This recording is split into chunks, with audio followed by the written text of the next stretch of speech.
আজ 25শে মার্চ চলে গিয়েছিলাম ব্যারাকপুরে মা অন্নপূর্ণা মন্দির।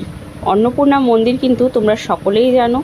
মা অন্নপূর্ণা মন্দিরে ব্যারাকপুরে ঠিক এই মন্দিরটি দক্ষিণেশ্বরের মতো দেখতে, এত সুন্দর মন্দিরটি তোমরা সকলেই জানো, সকলেই চেনো আশা করি। কাল কিন্তু এখানে মায়ের পুজো, মানে কাল যে মেন পুজোটি অন্নপূর্ণা পুজো, কালই কিন্তু মায়ের 26শে মার্চ পুজোটি।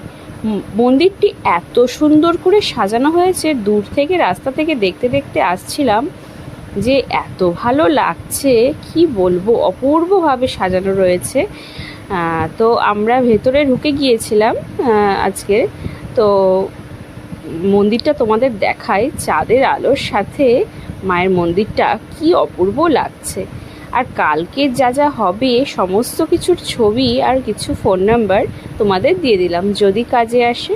মায়ের ঠিক মন্দিরের সামনে এত সুন্দর আলপনা দিয়েছে, এই প্রথমবার এই বছর এত সুন্দর আলপনাটি করা হয়েছে। প্রতিবারই কিন্তু যাই, তো এক এক বছর এক এক রকম করে সাজসজ্জা করা থাকে মায়ের মন্দিরে।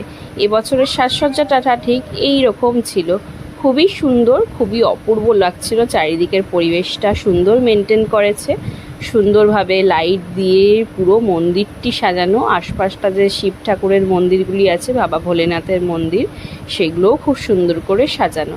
আর এটা হচ্ছে অফিস ঘর। তোমরা যদি কোনো রকম দান প্রদান করতে চাও, ঠিক আগের দিন তোমরা চলে যেতে পারো, যে যেমন পারে তার সাধ্য মতো অনুযায়ী দান করতে পারো। এখানে দান নেওয়া হয় ঠিক আগের দিনই। আর এখানে পুজোর দিন বিশেষ ভোগ খাওয়ানো হয়, কুপনের সুব্যবস্থা আছে। আর সঙ্গে পুরো যাচাই মায়ের প্রসাদ বিতরণ হয়, খিচুড়ি ভোগ।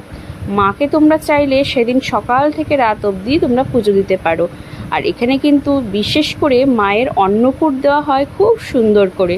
সেই অন্নকূটের ছবিও আমি তোমাদের চেষ্টা করব দেখানোর কালকে, যদি আমি সম্ভব হয় যেতে পারি। মায়ের অন্নকূটটা এত সুন্দর হয়, দেখবার মতো হয়। চলো মেন মন্দিরে আস্তে আস্তে করে প্রবেশ করছি। মেন মন্দিরে আস্তে আস্তে প্রবেশ করাতে এখানে কিন্তু ছবি তোলা একদমই বারণ। আমি সুতরাং আজকের দিনে গিয়েছিলাম কোনো মতে, যাই হোক তোমাদেরকে একটু দর্শন করাতে পারলাম। মা হয়তো চেয়েছিলেন এটাই। তোমরা এখান থেকেই দর্শন করো মা অন্নপূর্ণাকে। কেমন লাগলো আমার ভিডিওটি